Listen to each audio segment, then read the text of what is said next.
नमस्कार, उत्तराखंड एक्सप्रेस में आप सभी का बहुत स्वागत है। मैं हूं आपके साथ में अमनदीप। खबरों की शुरुआत करते हैं। गैरसैंण में कल से बजट सत्र की शुरुआत होने जा रही है। सत्र को लेकर तैयारियां पूरी हो चुकी हैं और 9 मार्च से 13 मार्च तक बजट सत्र चलेगा। वहीं पक्ष और विपक्ष के विधायक भी गैरसैंण पहुंच चुके हैं। कल पहले राज्यपाल का अभिभाषण होगा, उसके बाद में धामी सरकार अपना बजट पेश करेगी। मौजूदा सरकार का ये आखिरी बजट सत्र है। बजट सत्र के हंगामेदार रहने के पूरे आसार हैं। तो वहीं पर सीएम धामी के गैरसैंण पहुंचने पर विधायक अनिल नौटियाल, डीएम चमोली गौरव कुमार और एसपी सुरजीत सिंह पवार और स्थानीय लोगों ने उनका स्वागत किया। गैरसैंण के भराड़ीसैंण में सोमवार से शुरू होने जा रहे बजट सेशन की तैयारियां पूरी हो चुकी हैं। आप मेरे पीछे देख सकते हैं कि ये भराड़ीसैंण का विधानसभा का भवन है, जिसको इस बार खास तौर पर रंगरोगन इसका किया गया है और विधानसभा भवन पर एक विशाल पोर्च का भी निर्माण इस बार आपको देखने को मिलेगा, क्योंकि अभी तक इस पोर्च के अभाव में बरसात के दिनों में यहाँ पर कई तरह की दिक्कतों का सामना करना पड़ता था। सोमवार को ठीक 11 बजे से राज्यपाल के अभिभाषण के साथ बजट सेशन की कार्रवाई शुरू होगी और सेकंड पाली में मुख्यमंत्री राज्य का वित्तीय वर्ष 2026-27 का बजट पेश करेंगे। ये चुनावी साल है और चुनावी साल में मौजूदा सरकार का ये अंतिम बजट होगा, तो इसलिए भी इस बजट सेशन को खास तौर पर देखा जा रहा है कि इसमें सत्ता पक्ष और विपक्ष दोनों की ये कोशिश होगी। जहां विपक्ष सत्ता पक्ष को घेरने की कोशिश करेगा, तो सत्ता पक्ष की पूरी कोशिश होगी कि विपक्ष के जो भी सवाल हैं उनका सदन में जवाब दिया जा सके। अपने सहयोगी सत्येंद्र बरतवाल और कैमरा पर्सन दीपक राणा के साथ सुनील नौप्रभात, न्यूज़ 18 गैरसैंण।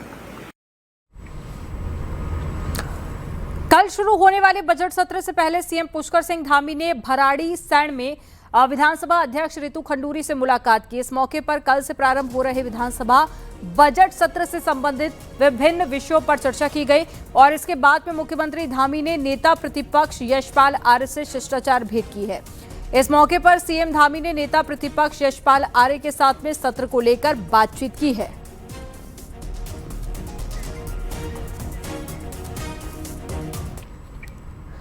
बजट सत्र को लेकर बीजेपी विधान मंडल दल की मीटिंग हुई है। बीजेपी विधान मंडल दल की मीटिंग में सभी सदस्यों से सदन की गरिमा बनाए रखने के साथ ही पूरी गंभीरता के साथ में सरकार की नीतियों का लेखा जोखा सदन में रखने को कहा गया है। मंत्रियों से कहा गया है कि वे अपने अपने विभागों की पूरी तैयारी के साथ में सदन में आए, ताकि विपक्ष के सवालों का सदन में ठीक ढंग से जवाब दिया जा सके। अभी विधानमंडल की बैठक में भी ये हुआ कि सभी सदस्य जो है सदन की गरिमा को बनाए रखते हुए अपने एक मुस्ता के साथ और राज्य हित में जो भी सरकार ने 4 वर्षों में काम किए हैं उन कामों के बारे में निश्चित रूप से सभी सदस्य वाकिफ भी हों और उसको जनता को भी अवगत करने के काम के साथ साथ विपक्ष के लोगों से भी मेरा अनुरोध है संसदीय कार्य मंत्री होने के नाते कि गैरसैंण हम लोगों का विधानमंडल दल एक मंदिर होता है, विधानमंडल एक मंदिर होता है। विधानसभा की ये बजट सत्र यहाँ पे हो रहा है, तो सभी से अनुरोध है कि विधानसभा की गरिमा बनाए रखते हुए और एक एक सेकंड का एक एक क्षण का सदुपयोग राज्य हित में हो, तो इसलिए सदन की गरिमा को बनाते हुए सदन चलाने में अपना सहयोग करेंगे, ये उनसे अनुरोध भी है। खबर श्रीनगर गढ़वाल से है, जहां पर आज दोपहर राज्यपाल गुरमीत सिंह के हेलीकॉप्टर की इमरजेंसी लैंडिंग हुई है। तकनीकी खामियों के चलते इमरजेंसी लैंडिंग करानी पड़ी। राज्यपाल गुरमीत सिंह कल से शुरू होने वाले बजट सत्र के लिए गैरसैंण जा रहे थे, तभी श्रीनगर में इमरजेंसी लैंडिंग करनी पड़ी।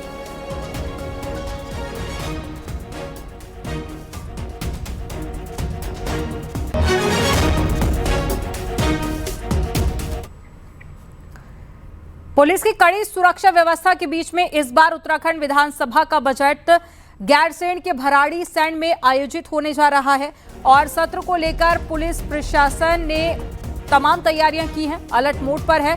करीब 2100 पुलिस जवानों की तैनाती के साथ में ड्रोन और सीसीटीवी कैमरे के पूरे इलाके की निगरानी की जाएगी। वहीं सत्र के दौरान संभावित प्रदर्शनों को देखते हुए पुलिस ने शांति बनाए रखने की अपील भी की है। सत्र को देखते हुए पूरे इलाके को सुरक्षा घेरों से घेरा गया है। सत्र के दौरान विधानसभा परिसर और आसपास के क्षेत्रों में सुरक्षा के कई इंतजाम किए गए हैं, ताकि किसी भी तरह की अव्यवस्था को तुरंत नियंत्रित किया जा सके। वहीं सत्र के दौरान कई राजनीतिक दलों द्वारा प्रदर्शन की भी संभावना जताई गई है। इसे देखते हुए पुलिस प्रशासन पूरी तरह से सतर्क है। हमारे कुल 19 राजपत्रित अधिकारी इसमें डिप्लॉयड हैं और लगभग 6 कंपनी पीएसी और 1500 का लगभग कर्मचारी और अधिकारियों की तैनाती की गई है। जितने भी बैरियर्स थे सबको पॉइंट टू पॉइंट पे जाके ब्रीफ कर दिया गया है। यहाँ पर निगरानी की भी व्यापक व्यवस्था की गई है। सीसीटीवी हर एक बैरियर्स पे लगा दिए गए हैं। देहरादून में अंतर्राष्ट्रीय महिला दिवस पर मातृशक्ति सम्मान कार्यक्रम का आयोजन किया गया। कार्यक्रम में सीएम धामी ने मातृशक्ति का सम्मान किया। इस मौके पर सीएम धामी ने कहा कि हमारी सरकार लगातार महिला सशक्तिकरण पर फोकस कर रही है और सरकार की योजनाओं का प्रदेश की महिलाओं को फायदा मिल रहा है। साथ ही मुख्यमंत्री ने कहा कि वृद्धावस्था और विधवा पेंशन देने के साथ में सरकार बुजुर्गों को धार्मिक यात्रा भी करा रही है। आपके अनुभवों की विरासत, आपकी इच्छा शक्ति की विरासत, आपके संघर्षों की विरासत माननीयों को मंच पर जो हमको वृद्धावस्था पेंशन, दिव्यांग पेंशन और विधवा पेंशन के रूप में जो पैसा मिलता है बहुत कम है। वो कम है लेकिन हमने अपने राज्य में सबसे अधिक 1500 रुपए की है। पूरे देश में सबसे अधिक देने वालों में से एक राज्य हमारा उत्तराखंड भी है। विधवा पेंशन के माध्यम से भी हम आर्थिक सहायता प्रदान कर रहे हैं। इसके अलावा बुजुर्गों को बेहतर स्वास्थ्य सेवाएं उपलब्ध कराने के साथ साथ राज्य के विभिन्न जिलों में वृद्धा आश्रम भी इसको भी हम बना रहे हैं। जहां नहीं बने वहां भी हम बना रहे हैं और अच्छे बना रहे हैं। हमारी सरकार वरिष्ठ नागरिकों को निःशुल्क धार्मिक यात्राओं की सुविधा भी प्रदान कर रही है। आने वाले समय में हम इसको और भी बढ़ाएंगे ताकि हमारी माताएं और बुजुर्ग श्रद्धापूर्वक अपने तीर्थ स्थलों के दर्शन कर सकें। हमारा प्रयास है कि उत्तराखंड की हर वृद्ध माता को सम्मान मिले, सुरक्षा मिले और आत्मसम्मान के साथ जीवन जीने का पूरा अवसर उनको मिल सके। चक्राता वन प्रभाग के देवघर रेंज ट्यूनी में फॉरेस्ट कॉलोनी ने पुराने रेंज क्वार्टर में भीषण आग लगने का मामला सामने आया, जहां पर आग लगने से लोगों में अफरा तफरी फैल गई और देखते ही देखते बंगला आग की चपेट में आ गया और लपटें आसमान छूने लगी। वहीं सूचना पर मौके पर पहुंची फायर ब्रिगेड की टीम ने आग पर कंट्रोल किया और ट्यूनी में स्थित इस पुराने रेंज क्वार्टर में वन आरक्षी बलवीर सिंह अपने बच्चों के साथ में रहते हैं। रविवार को वो कमरा बंद कर परिवार के साथ में कहीं बाहर गए थे, नहीं तो कोई बड़ा हादसा भी हो सकता था। जिस वक्त ये हादसा हुआ उस वक्त घर में कोई भी मौजूद नहीं था।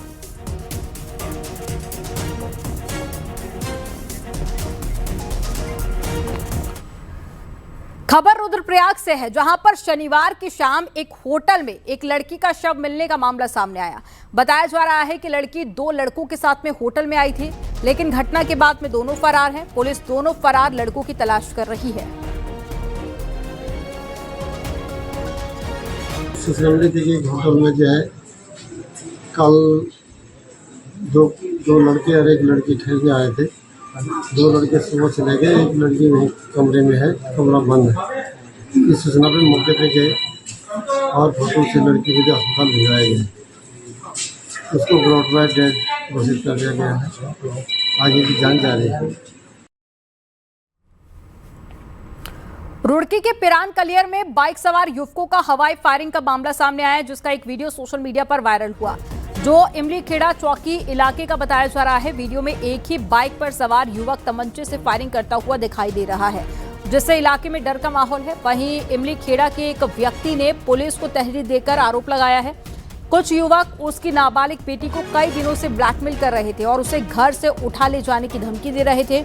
पुलिस ने तहरीर के आधार पर मुकदमा दर्ज करके जांच शुरू कर दी है। पुलिस का कहना है कि आरोपियों की गिरफ्तारी के लिए दबिश दी जा रही है और जल्द ही उन्हें गिरफ्तार कर लिया जाएगा।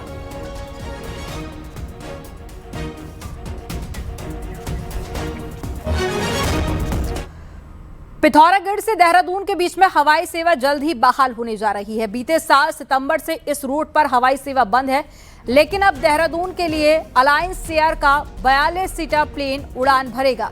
पहले इस रूट पर फ्लाईबैक का 19 सीटर प्लेन उड़ान भर रहा था। राजधानी के लिए हवाई सेवा शुरू करने की सभी तैयारियां पूरी कर ली गई हैं और माना जा रहा है कि 15 मार्च से पिथौरागढ़ देहरादून रूट पर नियमित हवाई सेवा शुरू हो जाएगी। हवाई सेवा बंद होने से देहरादून आने जाने वाले लोगों को खासी दिक्कतें हो रही हैं।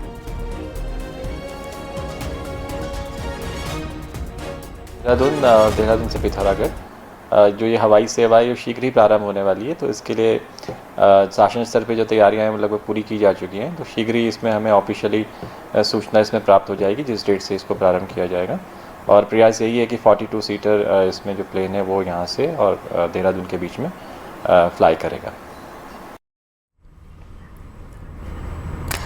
और बागेश्वर में गुलदार के आतंक से ग्रामीणों को बड़ी राहत मिली है। वन विभाग के लगाए गए पिंजरे में एक मादा गुलदार फंस गई। ग्रामीणों की सूचना पर वन विभाग की टीम गुलदार का मेडिकल चेकअप भी कराया गया और उसे सुरक्षित छोड़ दिया गया।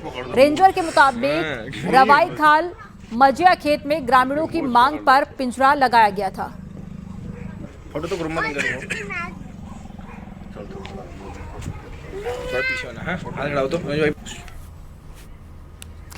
आस्था में बड़ी शक्ति होती है और यही वजह है कि दूर दूर से लोग अपने आराध्य के दर्शन करने और मन्नत मांगने के लिए आते हैं। झंडे महोत्सव में रविवार को ऐसा ही दृश्य दिखा। जब किसी की आंखें नम थी तो कोई भक्ति में झूमता हुआ नजर आया। झंडे महोत्सव पर न्यूज़ 18 की इनसाइड स्टोरी आपको दिखाते हैं।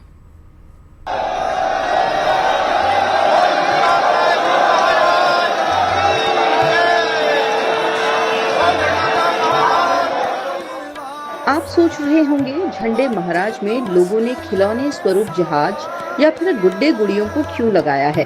दरअसल ये विश्वास है उन लोगों का जो दूर दूर से झंडे महोत्सव का साक्षी बनने आते हैं। गुरु महाराज की कृपा और उनकी श्रद्धा भक्ति में श्रद्धालु इतने लीन थे कि किसी की आंखों से आंसू छलके तो कोई नंगे पैर ही बाबा के दर्शन करने चला आया। विदेश जाने की इच्छा रखने वाले हवाई जहाज का खिलौना स्वरूप झंडे महाराज पर चढ़ाते नजर आए तो अपनी सूनी गोद भरने की उम्मीद में लोगों ने गुड्डे गुड़िया चढ़ाए। लोगों का विश्वास था कि उनकी मुराद जरूर पूरी होगी। हमें फीलिंग कि हम है ही नहीं थे, कुछ सब कुछ मिला ही जहाँ से है। बच्चों की पढ़ाई, बच्चे डॉक्टर बन गए, बच्ची ऑस्ट्रेलिया चली गई और मेरे हस्बैंड भी बहुत अच्छी पोस्ट से रिटायर हुए। हम चंडीगढ़ में रहते हैं, बेटा देहरादून में रहता है। तो हम तो इंतजार करते रहते हैं। जो गुरु देवेंद्र दास जी हैं हमारी बहुत बातें ध्यान से सुनते हैं, जो हमारी गलतियां होती है हमें समझाते भी हैं, ऐसे नहीं ऐसे करना है। इसलिए हमारी जहाँ पे श्रद्धा बहुत ज्यादा है। बहुत खुशी है जी, हमारी मनोकामना पूरी होती है गुरु राम राय महाराज जी के दरबार साहब में आके। यहाँ पे मैं देख रही थी झंडे जी में लोगों ने जहाज बांधे हुए हैं, घर बांधे हुए हैं। तो ये क्या मनोकामना के ये उनकी मनोकामना होती है मैम। कईयों ने विश मांग रखी होती है और कईयों की जो उनकी पूरी हो जाती है ना, तो वो फिर अपनी मनोकामना जिनकी पूरी होती है तो वो झंडा जी के ऊपर अपने जो मनोकामना उन्होंने मांग रखी होती है तो वो पूरी होती है जब वो बांध के जाते हैं। दरअसल हर साल होली के 5वें दिन झंडे महोत्सव का आयोजन होता है। इस बार खास था सिखों के 7वें गुरु श्री गुरु राम राय महाराज का 380वां जन्मोत्सव का जश्न। 94 फीट ध्वज दंड को जब चढ़ाया जा रहा था तो परिसर में मौजूद हर शख्स की आंखें एकटक झंडे महाराज की तरफ थी। महंत देवेंद्र दास का कहना है कि झंडे महाराज का आरोहण का साक्षी बनना रोमांचकारी होने के साथ साथ लोगों की भावनाओं से जुड़ा है। लोग चुनरी चढ़ाने यहाँ दूर दूर से आते हैं। आप देखेंगे यहाँ पे जो है हर धर्म के लोग आते हैं और उत्तर भारत से तो सभी जगह से आते हैं। बाकी जो हमारी संगतें विदेशों में रहती हैं वो भी इस पर्व पे आती हैं और ऐसी मान्यता है कि जो भी गुरु महाराज के दरबार साहिब झंडा साहिब में भावना से मत्था टेकता है, गुरु महाराज उसकी हर मनोकामना को पूर्ण करते हैं। और यही वजह है कि सन 1676 से लगातार जो है संगतें गुरु महाराज के इस पर्व को, जन्म दिवस को बड़े हर्षोल्लास और आस्था के साथ मनाते हैं। ढोल की थाप पर थिरकते कदम और खुशी में छलके आंसू, हर शख्स इस झंडे महोत्सव में खुद को जुड़ा पाता है और यही वजह है कि ये मेला उत्तर भारत के प्रसिद्ध महोत्सव की शान की एक बड़ी वजह भी है। न्यूज़ 18 के लिए देहरादून से भारती सकलानी उनियाल की रिपोर्ट।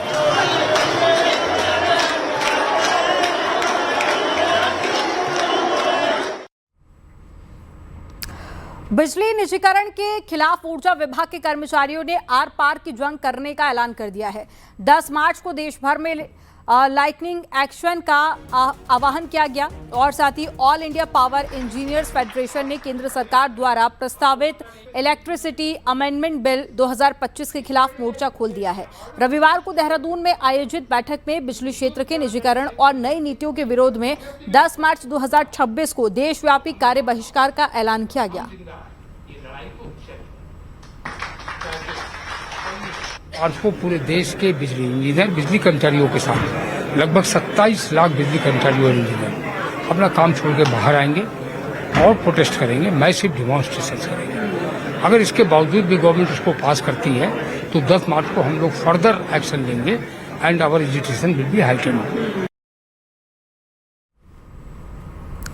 चलिए अब देखते हैं पहाड़ टॉप 10। देहरादून के सहसपुर क्षेत्र में तेज रफ्तार स्कॉर्पियो ने 8 साल की मासूम बच्ची को कुचल दिया। बच्ची की मौके पर ही मौत हो गई। रुद्रप्रयाग के तोलब गांव में एक आवासीय भवन में अचानक से आग लग गई है। वहीं सूचना पर मौके पर पहुंची फायर ब्रिगेड की टीम ने आग पर कंट्रोल किया। एलपीजी सिलेंडर के दाम बढ़ाए जाने का कांग्रेस ने विरोध किया है। ऋषिकुल चौक के पास में सिलेंडर के साथ में कांग्रेस कार्यकर्ताओं ने केंद्र सरकार के खिलाफ प्रोटेस्ट किया। पिथौरागढ़ में पूर्व सैनिकों के आंदोलन को विभिन्न तबकों का समर्थन मिल रहा है। पूर्व सैनिकों ने परिजन ने आंदोलन के समर्थन में सिटी में रैली निकाली। नैनीताल जिला खेल एसोसिएशन का चुनाव हो गया है। एसोसिएशन में बीजेपी के मनोज जोशी को सचिव बनाया गया। उत्तराखंड में पानी के बिल बढ़ने वाले हैं। पेयजल विभाग और जल संस्थान बढ़ती लागत और संचालन खर्च का हवाला देते हुए पानी के टैरिफ में 3 से 5% बढ़ोतरी की तैयारी कर रही हैं। ईरान, इजरायल और अमेरिका के बीच में चल रहे युद्ध को देखते हुए खाड़ी देश में रहने वाले भारतीयों को रेस्क्यू करने के लिए उधम सिंह नगर जिला प्रशासन ने हेल्पलाइन नंबर जारी किया। पद्म विभूषण मिलने के बाद में पहली बार पिथौरागढ़ पहुंचे भगत सिंह कोश्यारी का नागरिक अभिनंदन आयोजन किया गया। सुप्रीम कोर्ट के पूर्व जज प्रफुल्ल पंत भी मौजूद रहे। अल्मोड़ा में अंतर्राष्ट्रीय महिला दिवस पर सेमिनार का आयोजन किया गया, जिसमें समाज और आंदोलन में महत्वपूर्ण भूमिका निभाने वाली महिलाओं को सम्मानित किया गया। सोमवार से प्रदेश भर में जिला मुख्यालय पर महिला आयोग जन सुनवाई करेगा, जिसमें उन तमाम महिलाओं की शिकायतों का संज्ञान लिया जाएगा जिन पर अब तक कोई भी कार्रवाई नहीं हो पाई है। कई बार जब अपनों का साथ छूट जाए तो संभलना मुश्किल होता है, लेकिन आज आपको ऐसी महिलाओं से मिलवाते हैं जिनसे जब अपनों का दामन छूटा तो वो हिम्मत हारने के बजाय मजबूती से एक दूसरे का हाथ पकड़कर साथ खड़ी रही। आज वो एक परिवार है और हर सुख दुख के साथ में साथ खड़ी है। महिला दिवस पर न्यूज़ 18 की स्पेशल स्टोरी आपको दिखाते हैं।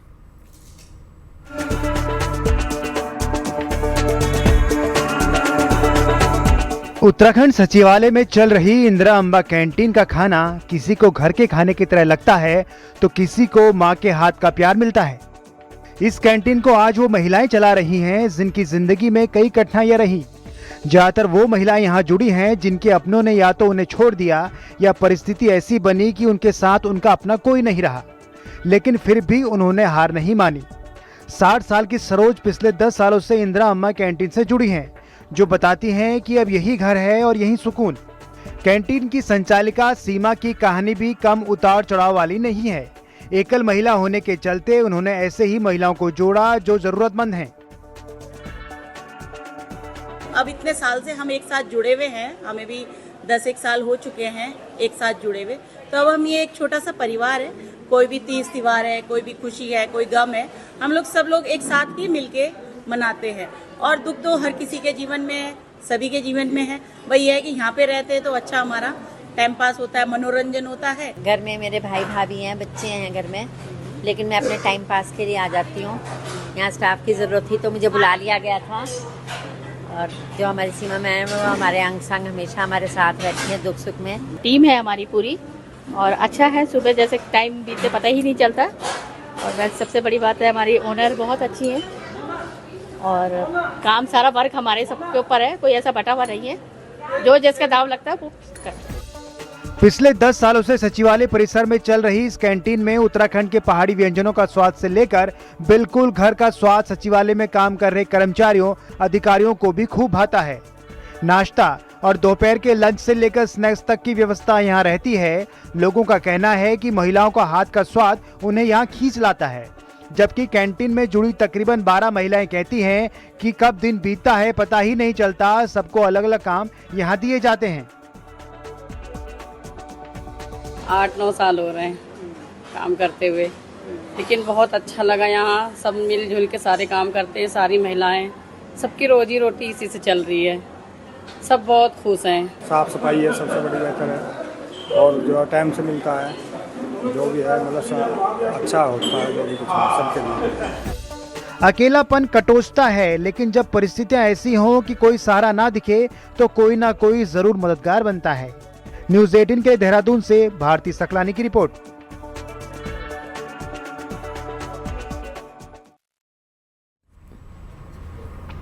उत्तराखंड में मौसम विज्ञान केंद्र ने रात से प्रदेश में वेस्टर्न डिस्टर्बेंस की एंट्री का पूर्वानुमान जताया है, जो कि 13 मार्च तक देखने को मिलेगा और इसी वजह से प्रदेश में कहीं कहीं पर हल्की बारिश भी हो सकती है। वहीं ऊपरी इलाकों में बर्फबारी का अनुमान है।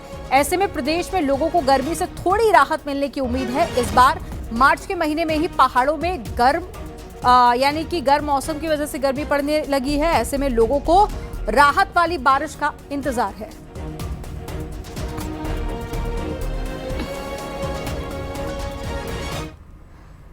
खबर उत्तरकाशी से है, जहां पर मुखिम रेंज के जंगलों में इन दिनों आग लगने की घटनाएं सामने आई है, जिससे कि लगातार लाखों की वन संपदा आग से जलकर खाक हो गई है। अब हालात ये हो चुके हैं कि पूरे इलाके में जंगल में आग लगी हुई है, जिससे लोगों को परेशानी का सामना करना पड़ा।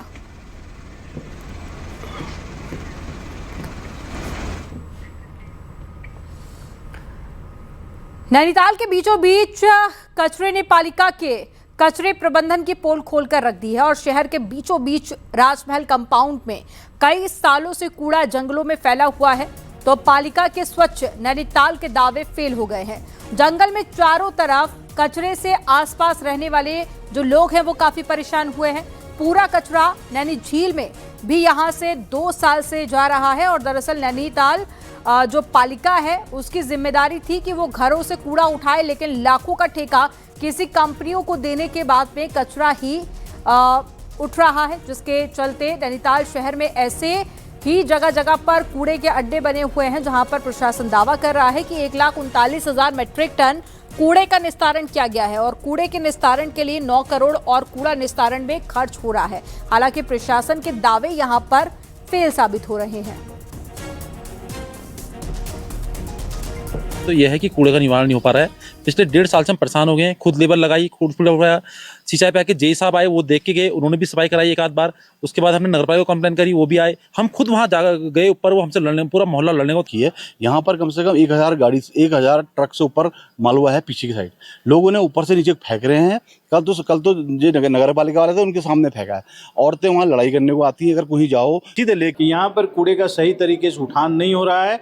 नगर पालिका के ईओ को निर्देशित किया गया है कि जिस संस्था को उन्होंने काम दिया है, अगर सही तरीके से काम नहीं करिए तो उसको दंड लगाएं, आवश्यकता हो तो उसको हटा करके दूसरी संस्था को लेकर आए। कदापि जो है पर्यटक सीजन में इस तरीके की गतिविधियां जो है बर्दाश्त नहीं की जाएंगी। उधम सिंह नगर के काशीपुर में रंगों के पर्व होली के बाद में आज होली मिलन समारोह का आयोजन किया गया। खास बात यह है कि होली मिलन और रंगों का ये त्योहार पहली बार चर्च में मनाया गया। यहाँ पर सभी धर्मों के लोग एक मंच पर जुटे और मेथोडिस्ट चर्च में रंगों का सद्भाव कार्यक्रम के दौरान फूलों की होली खेली गई और एक दूसरे को मिठाई खिलाकर भाईचारे का संदेश भी दिया गया।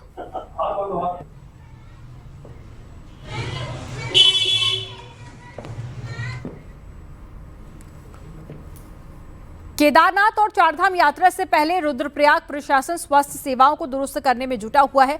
पिछले यात्रा काल में सामने आई व्यवस्थाओं की कमी को देखते हुए इस बार अस्पतालों में सुविधाएं बढ़ाने से लेकर स्टाफ की तैनाती हर स्तर पर की गई है।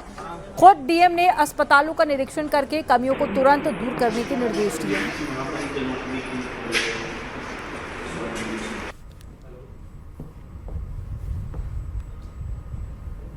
और क्या तैयारियां करनी है, तो सीएमओ साहब के साथ बैठ करके इसमें जो भी इनकी समस्याएं हैं वो दूर करी जाएंगी। अगर इनको कहीं से कोई फाइनेंशियल रिसोर्सेज और हेल्प की ज़रूरत है तो उसमें भी मैं यथासंभव मदद करूंगा। सीएमओ साहब के द्वारा ऑलरेडी जो भी पद खाली हैं या यात्रा के लिए जो डॉक्टर्स की नियुक्ति होनी है या जो रोस्टर में जो आते हैं उसके लिए ऑलरेडी पत्राचार भी किया गया है।